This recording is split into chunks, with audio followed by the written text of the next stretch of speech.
Hello my dear, कैसे आप लोग। मैं हूं अशफाक, आपके सामने लाया हूं साइंस का इम्पोर्टेंट सैंपल सेट 2। और हाँ, इस सेट में आपको मिलेगा 80 नंबर का प्रश्न।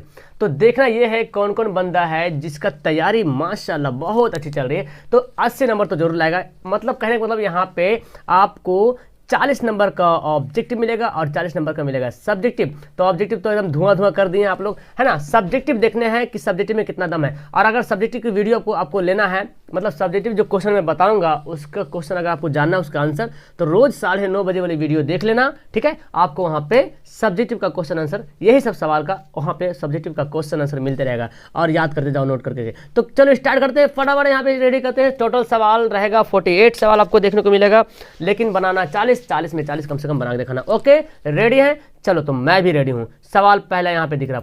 तो पहला सवाल आपके सामने हाजिर है और पहला सवाल एक कुछ अजूबा लग रहा है। यहाँ पे सवाल देखने को बोला क्या कि एक अवतल दर्पण की वक्रता त्रिज्या दिया हुआ 40 सेंटीमीटर, तो उसकी फोकस दूरी क्या होगी। देखो, आपको पता है जी, अवतल दर्पण की फोकस दूरी क्या होती है, ऋणात्मक होती है। लेकिन ऑप्शन में ऋणात्मक दिया नहीं, ठीक है। तो मैं समझ सकता हूँ आपका यहाँ पे प्रश्न उठ सकता है कि सर अवतल दर्पण का तो फोकस दूरी ऋणात्मक होता है, ऑप्शन में तो दिया नहीं। चलिए, तो फिलहाल मैं देखता हूँ इस अगर सवाल ऐसे आ जाए तो इसका आंसर क्या हो सकता है। देखिए, तो आपको पता है ना, वक्रता त्रिज्या दे फोकस दूरी क्या होता है, r/2 होता है ना। f बराबर r/2 यानी कि 40 का आधा कर दीजिए यानी कि 20। तो 20 सेंटीमीटर ऑप्शन ए में दिख रहा। तो इसका आंसर होना चाहिए -20 सेंटीमीटर इसका बिल्कुल सही आंसर होगा। क्लियर है। दूसरा सवाल आपको दिख रहा है कि वायु में प्रकाश की चाल निर्वात की अपेक्षा होती है। हालांकि जब एग्जाम में सवाल आता है कि सबसे ज्यादा प्रकाश की चाल किसमें होती है, तो आप अगर निर्वात का ऑप्शन नहीं दिखता है तो वायु में टिकट लगाते हैं। लेकिन अगर वायु भी रहे निर्वात रहे तो आपको लगाना है निर्वात में, क्योंकि निर्वात में सबसे ज़्यादा होता है और निर्वात से कम होता है वायु में। तो सवाल बोला जा रहा है कि वायु में प्रकाश की चाल निर्वात की अपेक्षा क्या होती है, कम होती है। यानी दूसरा का आंसर क्या हो जाएगा, ऑप्शन हमारा सी जो है इसका बिल्कुल सही होगा। अगला सवाल, तीसरा सवाल देखें। पानी में हवा का जो बुलबुला चमकीला दिखाई देता है, इस कारण प्रकाश का क्या होता है, मतलब इसका जो क्या कारण है जो बुलबुला जो है चमकीला दिखता है। और अपवर्तन के कारण, परावर्तन के कारण, पूर्ण आंतरिक परिवर्तन के कारण, वर्ण विक्षेपण के कारण। तो पानी में जो हवा का बुलबुला जो दिखते हैं, जो चमकीला दिखाई पड़ता है, उसका कारण है, तो 3 का आंसर क्या हो जाएगा, पूर्ण आंतरिक परावर्तन के कारण। पूर्ण आंतरिक परावर्तन के कारण पानी में जो हवा का बुलबुला है वो चमकीला दिखाई पड़ता है। अगला सवाल पर चौथा नंबर सवाल है, किसी गोलीय दर्पण तथा किसी गोलीय लेंस की दोनों की फोकस दूरियां -15 सेंटीमीटर हो, तो दर्पण तथा लेंस संभवतः होगा क्या। ये सवाल कन्फ्यूजन वाला बहुत बंदे का था यहाँ पे। तो इसका मैं बताया था कि लेंस और दर्पण दोनों का फोकस दूरी समान होता है। यानी कहने का मतलब है जो फोकस दूरी अवतल का रहेगा, अवतल दर्पण का, वही फोकस दूरी अवतल लेंस का रहेगा। और जो फोकस दूरी उत्तल दर्पण का रहेगा, वही फोकस दूरी उत्तल लेंस का रहेगा, ठीक है। तो यहाँ पे अवतल दर्पण और लेंस संभवतः है बोला जा रहा। तो यहाँ पे बोला कि कौन सा दर्पण है जिसका फोकस दूरी माइनस में होता है, तो दर्पण और लेंस दोनों, यानी कि अवतल दर्पण होता है, अवतल दर्पण और अवतल लेंस दोनों की जो फोकस दूरी होती है ना, ऋणात्मक क्या होती है, ऋणात्मक होती है। यानी कि आंसर क्या हो जाएगा इसका, 4 का आंसर हो जाएगा ए, ठीक है। और उत्तल दर्पण और उत्तल लेंस दोनों की फोकस दूरी धनात्मक होती है, ठीक है। क्लियर है। अगला प्रश्न पढ़ते हैं। चलिए, तो अगला प्रश्न आपके सामने है, सामान्य नेत्र के लिए दूर बिंदु कितना है। तो जब नेत्र जब समान है, जब सही है, तो जितना मर्जी उतना दूर देख सकते हैं ना। दूर बिंदु बोला जा रहा है, क्या बिंदु, दूर बिंदु, ठीक है। तो 25 मीटर, 25 सेंटीमीटर, 25 मिलीमीटर, अनंत। तो 5 का आंसर क्या होगा, ऑप्शन हमारा होगा अनंत। जब बोले दूर बिंदु ना, तो इसका क्या आंसर होगा, अनंत हो जाएगा। क्या आंसर हो जाएगा इसका, अनंत यहाँ पे सही होगा, ठीक है। ऑप्शन हमारा डी जो होगा बिल्कुल सही होगा। 6 नंबर सवाल बोले कि किस प्रकार के नेत्र दोष में दूर की वस्तु प्रतिबिंब रेटिना से पहले बन जाता है। अच्छा, मतलब कौन सा दोष होता है, कौन सा दोष है, निकट दृष्टि, दूर दृष्टि, मोतियाबिंद या कोई नहीं, जिसमें क्या होता है ना, प्रतिबिंब रेटिना से पहले बन जाता है। अरे बाप रे, मतलब पहले बन जाता है। दूर दृष्टि दोष, निकट दृष्टि दोष, मोतियाबिंद। तो आपको पता होना चाहिए कि जो निकट दृष्टि दोष होता है, कारण यही है कि रेटिना से पहले इसका बन जाना। अब देखो, इसको याद रखना, निकट दृष्टि दोष मतलब जो रेटिना से पहले बन जाना, उसको बोलेंगे निकट दृष्टि दोष, है ना। बोलता है ना, रेटिना से पहले बन गया, पहले बोले तो निकट और पीछे बोले तो दूर, दूर कब होता है? जब पीछे होता है, और जो आगे होता है उसको बोलते हैं पहले। तो जैसे याद रखो, निकट दृष्टि दोष के लिए रेटिना से पहले बनेगा। क्लियर है? चलिए अगला सातवां सवाल है। मजा आ रहा है आप लोगों को? हंसी भी आ रही होगी कम से कम। 1 किलोवाट घंटा निम्नलिखित में किसके बराबर होता है? 1 किलोवाट जो घंटा होता है किसके बराबर होता है? देखो 0.36 इंटू 10 जूल, कभी तो पढ़े ही नहीं ऐसा। 1.6 इंटू 10 -19 जूल। ये गड़बड़ है। तो आंसर इसका होगा सी, 3.6 इंटू 10⁻⁻6 जूल, यानी कि 7 का आंसर क्या होगा? सी बिल्कुल करेक्ट आंसर होगा। अगला प्रश्न आपके सामने हाजिर करने से पहले मैं देखें, अच्छा ये सवाल, विभव का एसआई मात्रक क्या होता है? विद्युत विभव बोलते हैं वही हुआ, विभव का एसआई मात्रक वोल्ट, ओम, कूलाम, एम्पेयर। तो आपको पता है विभव का एसआई मात्रक क्या होता है? इसका होता है वोल्ट। क्या होता है? वोल्ट होता है। और ओम तो पता है जी, प्रतिरोध का एसआई मात्रक ओम होता है। एम्पेयर विद्युत धारा का एसआई मात्रक होता है। कूलाम तो आवेश का मात्रक होता है। ठीक है, अब यहाँ पे आ गया आपका न्यूमेरिकल वाला सवाल, बड़ा डेंजर लगता है ना। 100 वाट के एक विद्युत बल्ब को 100 वाट किसका मात्रक है? शक्ति का मात्रक है, वाट पावर का। 100 वाट के एक विद्युत बल्ब को 250 वोल्ट के पदार्थ से जोड़ दिया गया तो बल्ब से प्रवाहित विद्युत धारा का मान, यानी कि आपको निकालना है, ये नियम याद कर लो, ओम का नियम। तो ओम का नियम क्या होता है? V बराबर I R होता है जी। तो हमको विद्युत धारा निकालने के लिए बोला जा रहा है, तो R बराबर क्या हो जाएगी? V/R। अब V का वैल्यू कितना है? अच्छा ये देखो 250 वोल्ट, यही तो V है। अच्छा सॉरी, ये तो गड़बड़ हो जाएगा, फिर वाट है ना, वाट है तो ऐसा नहीं होगा, ये इसका दूसरा फॉर्मूला होगा। एक मिनट, मिस्टेकिंग यहाँ पे दिख रहा है, जल्दी से पहले मिटाते हैं।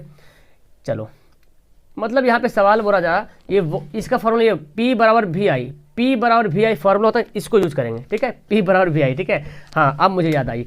तो I निकालना है, तो I का फॉर्मूला क्या होता है? P/V। ठीक है, और P का वैल्यू कितना दिया? 100 दिया हुआ ये, और V बोले तो वोल्ट दिया हुआ है 250। काटा पेटी करो, यहाँ पे कितना आएगा? लीजिए आ गया 10/25। तो 25 को अब भाग करना पड़ेगा इसको 10 से, तो पॉइंट बैठाएंगे, जीरो करेंगे यहाँ पे, 10 25 चौक 100, यानी कि 0.4 एम्पियर। तो आंसर क्या हो जाएगा? 9 का आंसर हो जाएगा बी। ठीक है, एक वीडियो में आपको बहुत सारे 2-3 वीडियो बनाए जैसे सिर्फ न्यूमेरिकल था, आपको याद भी होगा। किसी कुंडली का प्रतिरोध ज्ञात करने का सूत्र क्या है? अब देखो V बराबर IR फॉर्मूला पढ़े हैं क्या? इस आप देखो यहाँ पे R बोला, प्रतिरोध बोला ना, प्रतिरोध क्या होगा? तो R बराबर क्या होगा? V/I है ना, इसी फॉर्मूला से निकलेगा। तो V/I दिख रहा है, ऑप्शन यहाँ पे दिख रहा है, 10 का आंसर क्या होगा? सी होगा। एकदम गर्दा गोल छोड़ा दो सभी प्रश्न को। सवाल 11 है कि 1 इलेक्ट्रॉन वोल्ट कितना जूल के बराबर होता है? 1 इलेक्ट्रॉन वोल्ट, ये जो ई भी दिख रहा है ना, 1 इलेक्ट्रॉन वोल्ट कितने जूल के बराबर होता है? बहुत अच्छा सवाल है जी, बंदा कंफ्यूजन पड़ जाता है इसमें। 1.6 इंटू 10⁻⁻19 जूल, तो 1.6 into 10⁻30 joule, 1.6 into 10⁻27 joule, 1.6 into 10⁻19 joule. तो 11 नंबर सवाल का आंसर हो जाएगा ऑप्शन हमारा ए, 1.6 इंटू 10⁻⁻19 जूल, यानी कि इसका आंसर क्या होगा? ए। याद कर लो प्रश्न को। और ये बात कहना ये है, अगर जो क्वेश्चन लगे ना कि थोड़ा सा हार्ड टाइप का है, जो कंफ्यूजन वाला है, अपने कॉपी पे नोट कर लेना। 12वां सवाल है, चुंबकीय फ्लक्स का मात्रक, बहुत अच्छा सवाल है। चुंबकीय फ्लक्स का मात्रक क्या है? बेवर प्रति minute metre square, weber metre या बेवर या कोई नहीं। तो 12 का आंसर क्या हो जाएगा? आंसर हो जाएगा सी, बेवर। डायरेक्ट कंफ्यूजन के लिए आपको बेवर प्रति मीटर स्क्वायर यहाँ पे कर दिया गया है। 13 सवाल है, घरेलू विद्युत आपूर्ति करने के लिए एसी की आवृत्ति कैसे? जो घर में जो विद्युत आपूर्ति करते हैं, तो एसी, ये घर वाला एसी नहीं है, ये एसी बोले तो अल्टरनेटिव करंट है। ठीक है, अल्टरनेटिव प्रत्यावर्ती धारा है, घर वाला एसी मत समझ लेना, अब प्रत्यावर्ती धारा है। तो प्रत्यावर्ती धारा जो एसी है उसकी आवृत्ति कितनी होती है? तो आपको पता है हिंदुस्तान में, भारत में जो विद्युत की आवृत्ति है वो 50 हर्ट्ज है। कितना है? 50। सवाल ऐसे भी आता है कि हमारे देश में विद्युत आवृत्ति की आपूर्ति कितनी होती है? तो 50 हर्ट्ज इसका आंसर देते हैं। ठीक है, चलिए इनमें से कौन है जो जैव मात्रा ऊर्जा स्रोत का उदाहरण नहीं है? इनमें से कौन जैव मात्रा ऊर्जा स्रोत का उदाहरण नहीं है? लकड़ी, गोबर गैस, कोयला, नाभिकीय ऊर्जा। तो 14 नंबर सवाल का आंसर हो जाएगा ऑप्शन हमारा डी, नाभिकीय ऊर्जा नहीं। लकड़ी है, गोबर गैस भी है, कोयला भी, यानी कि इसका आंसर क्या होगा? डी होगा। 15 सवाल, पित्त रस कहाँ से निकलता है? पित्त रस, गॉल ब्लैडर, अच्छा वो तो पित्ताशय बोलते हैं, बाइल बोलते हैं पित्त को, है ना, पित्त रस। तो बाइल जूस बोलते हैं, बाइल जूस, पित्त रस कहाँ से निकलता है? अग्नाशय से, यकृत से, छोटे आंत से, इनमें से कोई नहीं। तो एक बंदा बोल रहा सर यकृत से पित्त रस कैसे निकलेगा? मुझे अच्छा नहीं लग रहा। अच्छा लगने नहीं लगने से कोई फायदा नहीं है भाई, यहाँ पे तो जो रियल फैक्ट है वही है ना। चलिए, विद्युत चुंबक बनाने के लिए प्राय किस पदार्थ के क्षण का उपयोग करते हैं? विद्युत चुंबक बनाने के लिए किस पदार्थ के छड़ का उपयोग करते हैं? इस्पात का, पीतल का, नरम लोहा का। तो आप पढ़ें विद्युत चुंबक बनाने के लिए नरम लोहा का प्रयोग किया जाता है। 16 का आंसर क्या होगा? सी होगा। फटाफट यहाँ पे सवाल पड़ जाए। 17 नंबर सवाल है, देखो फिर से आ गया। 100 वाट 220 वोल्ट के विद्युत बल्ब के तंतु का प्रतिरोध क्या होगा? ठीक है, तो आपको पता है ना, फिर प्रतिरोध बोला गया। अब देखो यहाँ पे ना वाट दिया है, शक्ति दिया है, यहाँ पे भी दिया है, और अब पूछ रहा क्या? आर प्रतिरोध बोला। तो यहाँ पे गड़बड़ दिख रहा ना, आर बराबर तो एक होता है भी बटा आई होता है, लेकिन भी यहाँ पे दिया लेकिन आई नहीं दिया, तो आई की कमी है, तो हम आई कैसे निकालेंगे? अभी निकाले थे आई बराबर, फॉर्मूला क्या था? पी बाई भी था। चलिए, तो पी का वैल्यू कितना है? 100 वाट हो गया, और भी हो गया 220, तो 0 0 कटा यहाँ पे। तो इसको जब भाग करेंगे तो कितना आ जाएगा जी? 22 को भाग कर लो, 22 को भाग कर लो 10 से, तो यहाँ पे कुछ पॉइंट भी दिखेगा। तो चलिए इसको करते हैं। ये हमारा हो गया कितना गया? इसको हम ऐसे रहने, कुछ काटा पेटी मतलब पॉइंट मत कर देना, तो फिर फंस जाओगे फेरा में। इसको आई का वैल्यू इतना आ गया। अब ये आर का फॉर्मूला देखो, आर बराबर क्या होता है? भी बटा आई। ये तो निकालने बोल रहा प्रतिरोध, तो भी का वैल्यू तो दिया हुआ है 220, यहाँ पे इसको बैठा दो, यहाँ पे खड़ा था तो, और आई का वैल्यू कितना आ गया? 10 बटा, है ना, 10 बटा 22। ठीक है, तो आपको पता है ना, भाग को गुना में पलटेगा तो क्या होगा? भाग को गुना में पलटेगा तो 22 ऊपर चल जाएगा, 10 नीचे आ जाएगा, एक एक जीरो गया काम से, तो कितना आ जाएगा? 484 आ जाएगा। 484 जब इसको गुना करोगे, 22 को 22 से गुना करोगे तो 484 होगा, यानी कि 484 ओम। इसका आंसर क्या हो जाएगा? बी। अब यहाँ से करते हैं सभी जो घीच पीच दिख रहा है इसको सफाया करते हैं। यहाँ पे समझ में आ गया सवाल आपको? ठीक है, नहीं समझे तो फिर से वीडियो पीछे कर लीजिएगा। ठीक है, अगला प्रश्न यहाँ पढ़ते हैं जी, क्या है कि प्रकाश के किस वर्ण का के लिए तरंगदैर्घ्य सबसे अधिक होता है? किस वर्ण का तरंगदैर्घ्य सबसे अधिक होता है? बैगनी, हरा, लाल, नीला। सबसे ज्यादा तरंगदैर्घ्य होता है पता किसका? और वो इसका आंसर होगा लाल रंग का तरंगदैर्घ्य सबसे ज्यादा होता है, बैगनी का सबसे कम होता है, और लाल रंग का विचलन कम होता है, बैगनी का विचलन ज्यादा होता है। क्लियर है? अगला प्रश्न यहाँ पे आपके सामने है, तो चलिए सवाल यहाँ पे पढ़ते हैं। 19वां सवाल है, प्रकाश की किरणें गमन करती है। अरे बाप, एकदम बच्चा वाला सवाल है। सीधी रेखा में, टेढ़ी रेखा में, किसी भी दिशा में, उपयुक्त सभी। तो प्रकाश की जो किरणें गमन करती है वो एकदम सीधी रेखा में। मुझे लग रहा ना पेन का कलर में चेंज कर लूँ, ये कर लेता हूँ। ठीक है, यानी कि इसका आंसर क्या हो जाएगा? ए हो जाएगा। चलो अगला सवाल पढ़ते हैं। अगला सवाल है, KClO3 को गर्म करेंगे तो कौन सी गैस निकलेगी? O2 गैस मुक्त होगी, Cl2 या CO2 मुक्त होगी। तो यहाँ देखो KClO3 में पोटेशियम क्लोराइड एक हो जाएगा, और जो O है ना O2 गैस निकल जाएगा बाहर। ठीक है, यानी कि 20 का आंसर हो जाएगा O2, यानी कि ऑक्सीजन गैस जो है बाहर निकल जाएगा। ठीक है, अगला सवाल है कि फेरस सल्फेट से लोहा को निम्नलिखित में से किस धातु का विस्थापित करता है? फेरस सल्फेट से लोहा को निम्नलिखित में से किस धातु विस्थापित करता है? तो इस सवाल का सही आंसर होगा ऑप्शन हमारा Zn। ठीक है, क्या होगा? Zn, जिंक होगा। 21 का आंसर क्या हो जाएगा? सी। ओके, अगला सवाल देखो, एसीटेट अम्ल है, एसिटिक अम्ल क्या है? प्रबल अम्ल है, दुर्बल अम्ल है, दोनों इनमें से कोई नहीं। तो एसिटिक जो अम्ल है वो है निर्बल अम्ल, निर्बल दुर्बल जो बोलो, है ना। इसका आंसर क्या होगा? बी होगा। एसिटिक अम्ल कैसा है? निर्बल अम्ल है।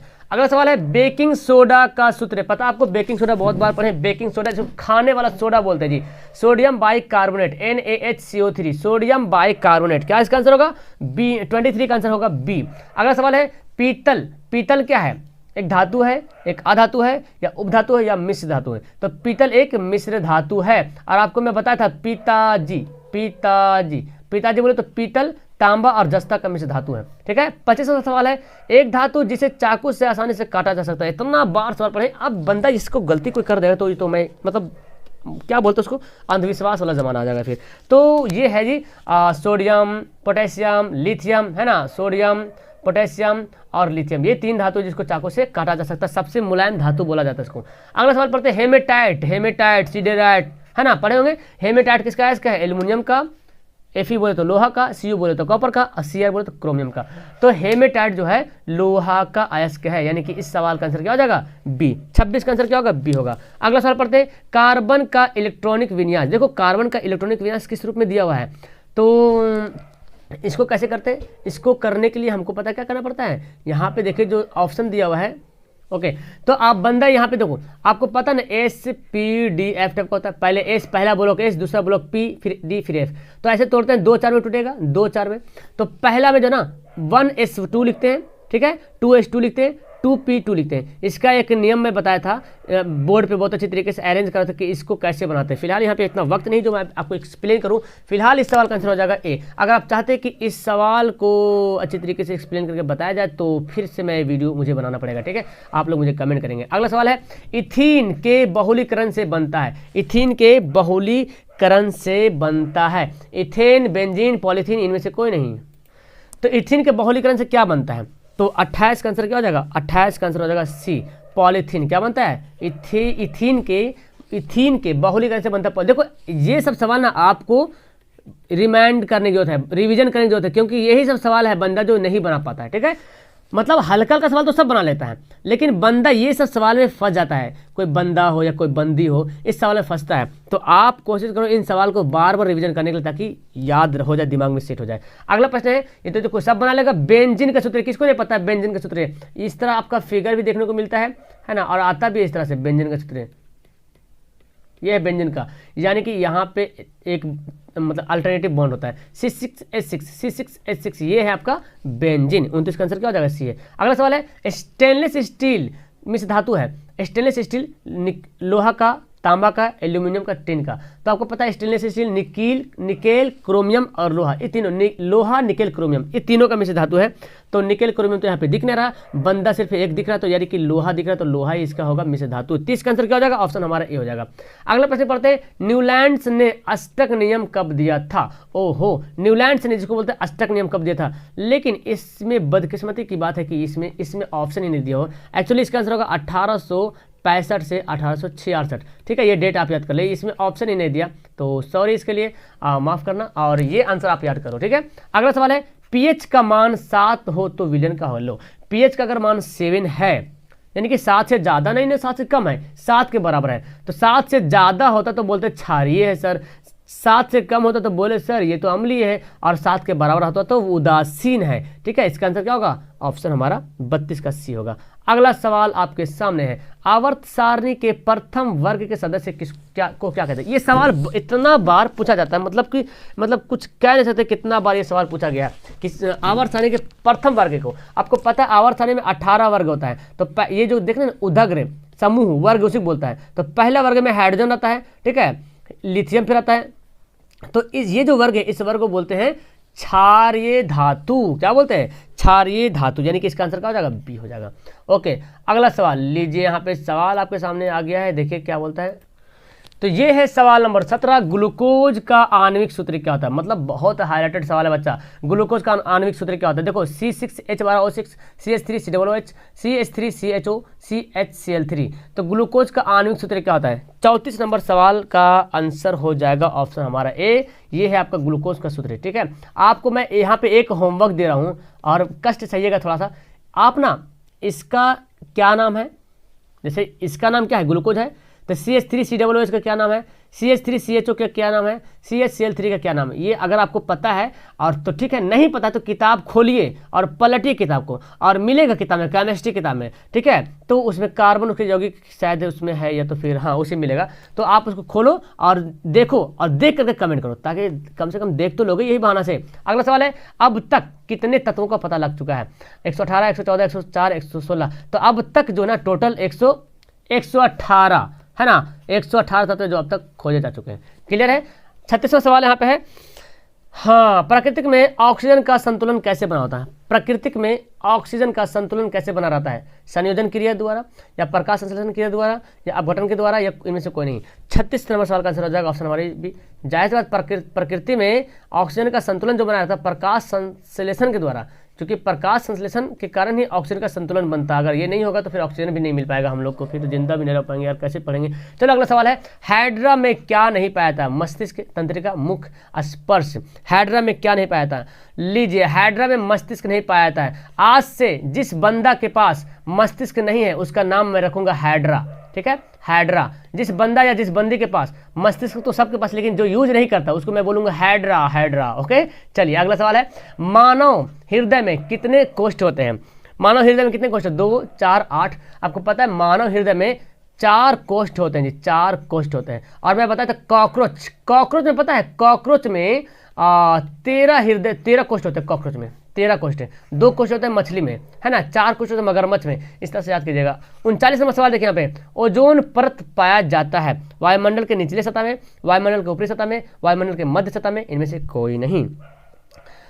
तो देखो जो समताप मंडल होता है ना, समताप मंडल के ऊपरी सतह में पाया था, समताप मंडल के ऊपरी सतह में, तो इसका आंसर क्या हो जाएगा, 39 का आंसर हो जाएगा बी। ठीक है, अगला सवाल देखो, रक्त में आयरन की कमी से होने वाला एक रोग का नाम बताइए। टीबी, मधुमेह, रक्तचाप या एमीनिया।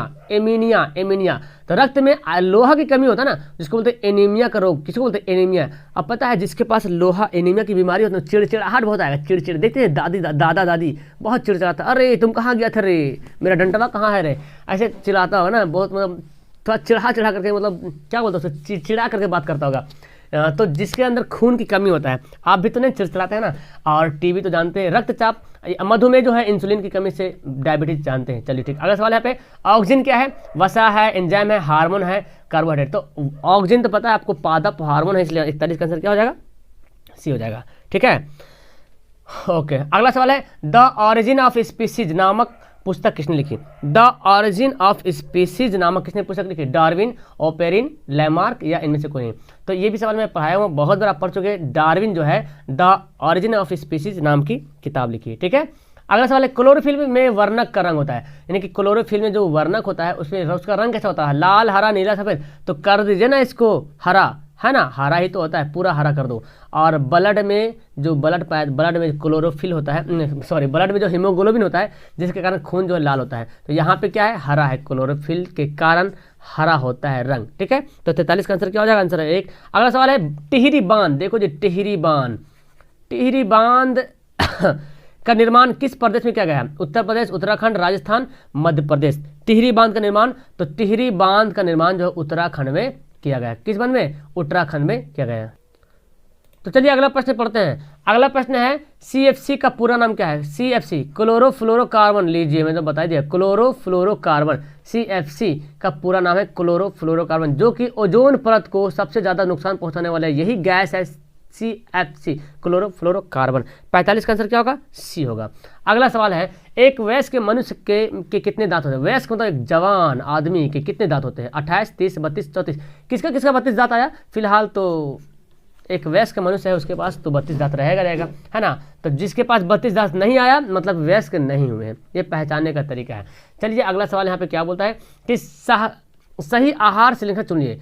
चिड़िया को खाएगा सांप, सांप को खाएगा घास, ऐसा होगा। सांप को घास कैसे खाएगा यार, इम्पॉसिबल, ऐसा तो हो ही नहीं सकता जो सांप को खा ले घास, है ना। मछली को घास खाएगा, अरे यार ये तो मछली को घास कभी खाएगा नहीं। बकरी को घास, ये गड़बड़ है यार। घास को हिरन खाएगा और हिरन को शेर खा लेगा, बिल्कुल यहाँ पे। तो इसका आंसर क्या होगा, डी हो जाएगा। क्लियर है। चलिए अगला सवाल है यहाँ पे, ओजोन परत के अवक्षय के लिए मुख्य स्रोत कौन से जिम्मेवार है। ओजोन परत के लिए अवक्षय के लिए, लीजिए अभी मैं तुरंत यहाँ बता दूं, CFC ओजोन परत के लिए अवक्षय के लिए सबसे मुख्य स्रोत है। अब रेडी हो जाए सब्जेक्टिव सवाल के लिए देखने के लिए। जो मैं सब्जेक्टिव सवाल दे रहा हूँ उस सब्जेक्टिव सवाल का आपको आंसर पता होना चाहिए। अगर पता नहीं है तो पता नहीं जी, तो क्या करना, आपको करना यही है कि आपको याद करना है। और इसका सब्जेक्टिव क्वेश्चन का आंसर पाने के लिए आपने ये करना है कि जो मैं 9:30 बजे क्वेश्चन डालता हूँ ना, उस क्वेश्चन को देखना है और इसको लेना है, लिखना है अपने कॉपी में। चलिए तो प्रश्न आपके सामने यहाँ पे हाजिर है। ये है आपका भौतिकी से यानी कि फिजिक्स से है। ठीक है, तो फिजिक्स से देखिए यहाँ पे आपको 1 से 8 तक सवाल दिया हुआ है और किसी 4 ही प्रश्न का उत्तर देना है यार। 2-2 नंबर का सवाल, कितना हल्का सवाल यहाँ पे है। देखो बहुत हल्का, बोले सर आपको तो हल्का लग रहा है, हमको भारी लग रहा है। 8 में से सिर्फ 4 बनाना है यार, खेला नहीं तो क्या है, ये खेल नहीं तो क्या है, सिर्फ 4 का बनाना है। तो 4 दूना 8 नंबर आपके पॉकेट में। उत्तल लेंस अभिसारी लेंस क्यों कहते हैं, लीजिए यार, कितना बार मैं तो बता चुका हूँ, बहुत बार बताया कि उत्तल लेंस को अभिसारी लेंस क्यों कहते हैं, आपको पता होगा।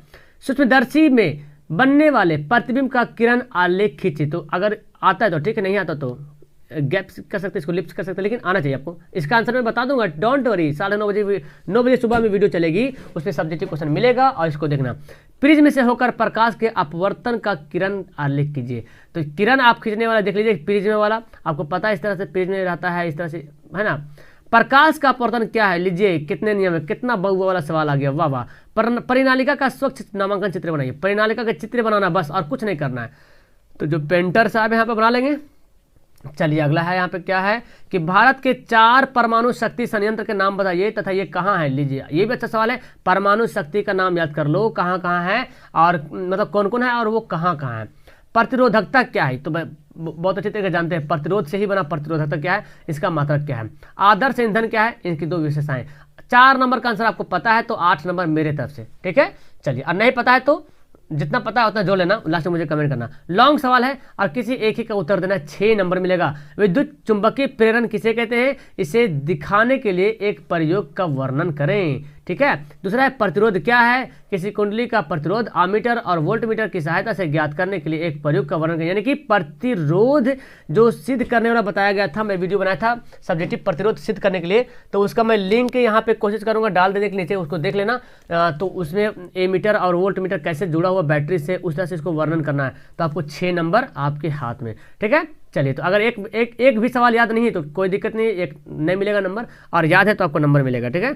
चलिए अगला सवाल है रासायनिक से सवाल आ गया, केमिस्ट्री से, और यहाँ पे पहला सवाल, इसमें भी देखो 11 से 17 सवाल है, ठीक है, और 2 4 इसमें 7 सवाल है, ठीक है, 7 सवाल है। अब बनाना है किन्हीं 4 का उत्तर, तो फिजिक्स अच्छा था ना।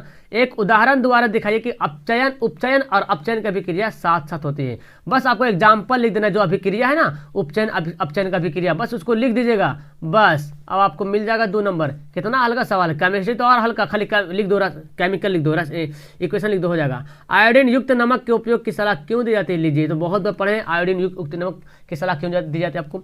उत्प्रेरक से आप क्या समझते हैं, ये भी जानते हैं आप। अयस्कों का सांद्रण क्यों क्या आता है, सल्फाइड अयस्क के सांद्रण की कौन सी उपयुक्त है, इसका भी वर्णन करें। सबका मैं सब्जेक्ट बना के अपलोड कर दूंगा, डोंट वरी, ठीक है।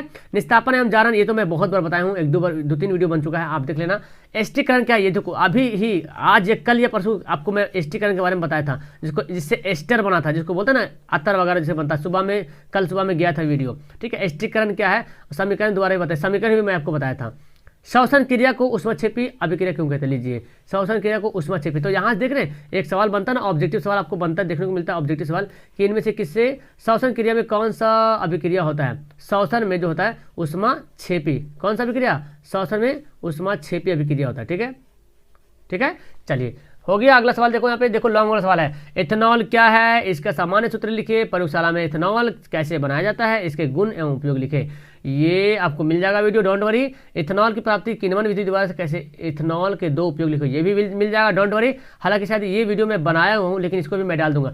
9 बजे वाली वीडियो, कोई भी मिस्टेक मत करना डियर, कोई भी मिस्टेक मत करना, वरना तो फिर पछतावा होगा। और अगर आपको बिकॉज मैं इसलिए बोल रहा हूँ, देखो गाइड तो आपके पास भी है, मैं जानता हूँ, मुझे पता है गाइड आपके पास भी है, लेकिन अगर 9 बजे वाली वीडियो आप मैं थोड़ा सा जो क्वेश्चन को अच्छी तरीके से अंडरस्टैंड करने की कोशिश करवाता हूँ, एक खुद से पढ़ना, एक समझा देना, बहुत आसमान जमीन का फर्क होता है। और जब मैं समझाता हूँ तो आप लोग तो बोलते सर समझाते हैं ऐसा कि याद हो जाता है, तो क्या कहना है यार।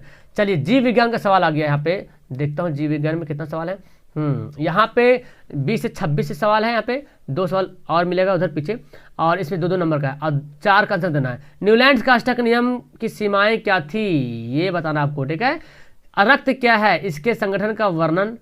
ये न्यूलैंड्स कहाँ से आ गया जीव विज्ञान में, अच्छा उड़ के चला आएगा, शायद मिस्टेक हो गया, ये फिलहाल छोड़ दो। लैंगिक और अलैंगिक जनन में क्या अंतर है, पता आपको। जैव विकास क्या है, डीएनए अनुवांशिकता का आधार कैसे है, जिसको पता है नीचे कमेंट करेंगे, ठीक है। गंगा नदी पर बने ऊंचे टिहरी बांध से कौन कौन सी पर्यावरणीय समस्याएं उत्पन्न हुई है। तो यहाँ पे सवाल फिर से आ गया है आपका, कोशिका के 4 कोशिकांग का नाम लिखिए, आपको मिल जाएगा 2 नंबर। पित्त क्या है, मनुष्य के पाचन में इसका क्या महत्व है, ठीक है। और लॉन्ग सवाल देखिए, पुष्पी पौधों में निषेचन, देखो निषेचन वाला मैं बताया था, फिगर बनाने वाला, जो मुझे बताया था कि मुझे फिगर बनाना नहीं आता यार, इस तरह से फिगर कुछ था ना, और इस तरह से निकलता है कुछ, हमको देखो बनाना ही नहीं आ रहा, तो निषेचन बनाना है। और बस पुष्पी पौधों में निषेचन क्रिया का सचित्र वर्णन करना है, तो सचित्र वर्णन भी करना और क्रिया भी लिखना है, ऐसा नहीं कि सचित्र वर्णन करना है, 5 नंबर फ्री भी नहीं मिलेगा आपको, ठीक है।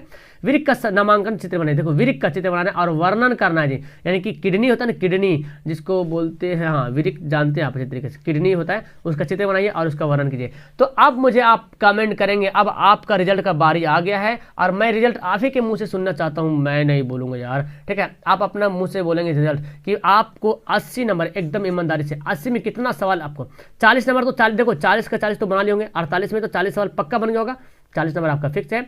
20 सवाल प्रैक्टिकल का मैं आपको दे दिया हूँ, ठीक है, 60 सवाल, 60 नंबर हो गया।